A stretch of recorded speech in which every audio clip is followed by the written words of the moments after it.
Hi, welcome to this channel. अगर आप मेरा वीडियो पहली बार देख रहे हैं तो मैं हूं सारिका और इस चैनल पर आपको पेरेंटिंग से रिलेटेड, सिजेरियन डिलीवरी से रिलेटेड और मदर केयर से रिलेटेड बहुत से वीडियोस मिल जाएंगे।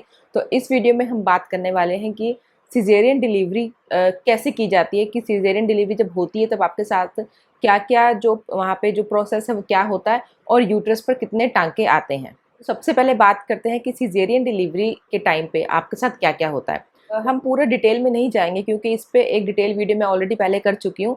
हम यहाँ पे हम सिर्फ बात करेंगे कि जब डिलीवरी का प्रोसेस शुरू हो जाता है तो जो भी डिलीवरी का जो प्रोसेस है, लेकिन उससे पहले का जो भी है कि आपको जो ओटी में ले जाया जाता है, एनेस्थीसिया वगैरह जो दिया जाता है, उससे उसकी डिटेल सब मैं पहले एक वीडियो ऑलरेडी कर चुकी हूँ। इसमें हम बात करेंगे कि सिर्फ डिलीवरी के टाइम पे जब आपका सिजेरियन स्टार्ट हो जाता है तब क्या क्या होता है आपके साथ। सिजेरियन डिलीवरी में सबसे पहले क्या होता है कि आपका जो स्टमक है, पेट है, उसको अच्छे से एंटीसेप्टिक सॉल्यूशन से क्लीन किया जाता है।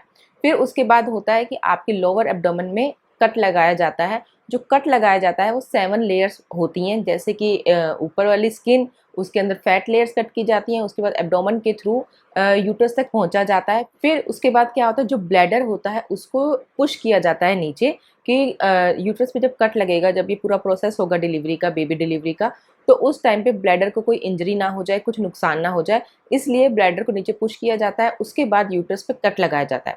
अब इस पे जो हमारा मेन क्वेश्चन जो आता है, यूट्रस पे कितने स्टिचेस आते हैं। तो अब यूट्रस पे जो कट लगाया जाता है वो होता है बेबी के हेड से थोड़ा सा बड़ा। जैसे वजाइनल डिलीवरी में होता है कि बेबी का सर ही सबसे पहले बाहर आता है, वैसे ही सिजेरियन डिलीवरी में भी बच्चे का सर ही सबसे पहले बाहर आता है।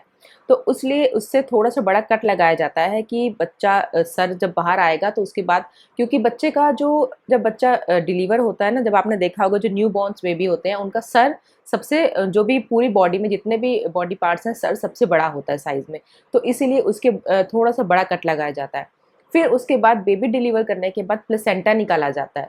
फिर उसके बाद होता है कि जो स्टिचिंग है दोबारा से शुरू की जाती है।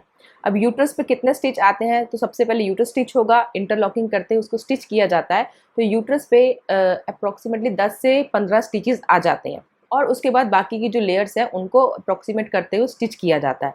ऐसा नहीं कि पूरी लेयर सबसे फिर से दोबारा से स्टिच की जाती हैं। जो फैट लेयर्स होती है उनको दोबारा से स्टिच नहीं किया जाता है, बाकी उसके ऊपर की जो स्किन है उसको स्टिच किया जाता है। तो ये जो स्टिचेस होते हैं वो डिसॉल्वेबल स्टिचेस होते हैं, यानी कि अपने आप घुल जाते हैं। हमारी बॉडी अपने आप उनको ब्रेक डाउन कर देती है, डिसॉल्व कर लेती है। और जो यूट्रस के जो स्टिचेस होते हैं वो डिलीवरी के हफ्ते बाद वो डिसॉल्व होना स्टार्ट हो जाते हैं।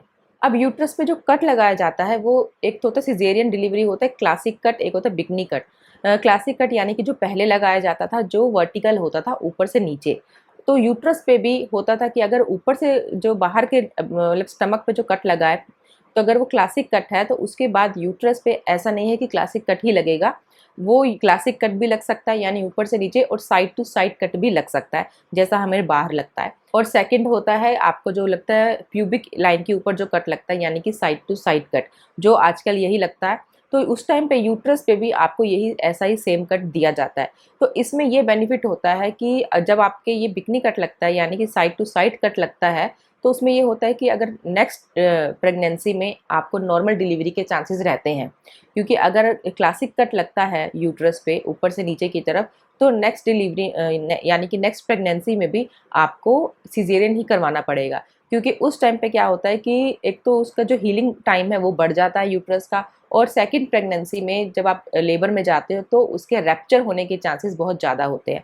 तो इसलिए यूट्रस पे जो कट लगाया जाता है वो साइड टू साइड कट ही लगाया जाता है, जैसा आपके बाहर लगाया जाता है। तो जो आपका ये डाउट था कि यूट्रस पे कितने टांके आते हैं, तो उस पे जैसे होता है कि 10 से 12 टांके तो आते ही हैं। लेकिन अगर किसी का होता है कि बेबी हेल्दी होता है, अब आपके मन में ये भी डाउट होगा कि जब अगर बेबी के हेड के हिसाब से अगर वहाँ कट लगता है, तो अगर मान लो बेबी जैसे होता है कि 3 साढ़े 3 किलो का है, या किसी का होता है 4 किलो का तक का भी होता है, तो फिर वो होता है कि कट बड़ा लगता है और जो स्टिचेस हैं वो थोड़े ज़्यादा हो सकते हैं। आप ये मानो कि नॉर्मल तो 10 से 12 आते हैं, 10 से 15 हो सकते हैं। ऐसा नहीं है कि अगर स्टिचेस ज़्यादा आ रहे हैं तो आपका हीलिंग टाइम ज़्यादा बढ़ जाएगा या जो कॉम्प्लिकेशंस है वो ज़्यादा हो जाएंगे। ऐसा कुछ नहीं होता है, जो हीलिंग टाइम है वो उतना ही रहेगा, 10 स्टिचेस में भी और 15 स्टिचेस में भी।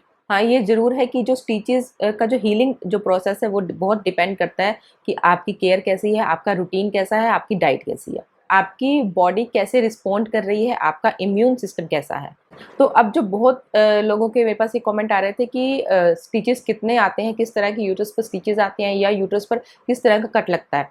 तो आपके ये डाउट सब क्लियर हो गए हैं। ये जो डाउट है ना, जो डिलीवरी के टाइम आपके साथ जो भी जाते हैं या घर के बड़े जो जाते हैं, उनको भी ये सबसे बहुत होता है ये जानने का कि यूट्रस पे कितने टाँके आए हैं, हमें उसकी देखभाल कैसे करनी है, ये टाँके कितने दिन में ठीक होंगे, कितना बड़ा कट है। तो ये सारे जो डाउट हैं उस टाइम जो भी हमारे वहाँ जाते हैं ना, घर वाले जो हमारे साथ जो जाते हैं, उनके मन में ये सारे बहुत सारे डाउट आते हैं। और अगर ये स्टिचेस से रिलेटेड या इन्फेक्शन से रिलेटेड या सिजेरियन केयर से रिलेटेड अगर आपको और कोई डाउट है आपके मन में, तो मेरे चैनल पर सिजेरियन केयर प्लेलिस्ट में आपको बहुत सारी वीडियोस मिल जाएंगी जो आपके सब डाउट क्लियर कर सकती हैं। और अगर फिर भी अगर आपका कोई डाउट रह जाता है तो हमें कमेंट सेक्शन में ज़रूर बताइएगा, तो बहुत जल्दी उस पर भी नेक्स्ट वीडियो मिलेगा। Thank you for watching.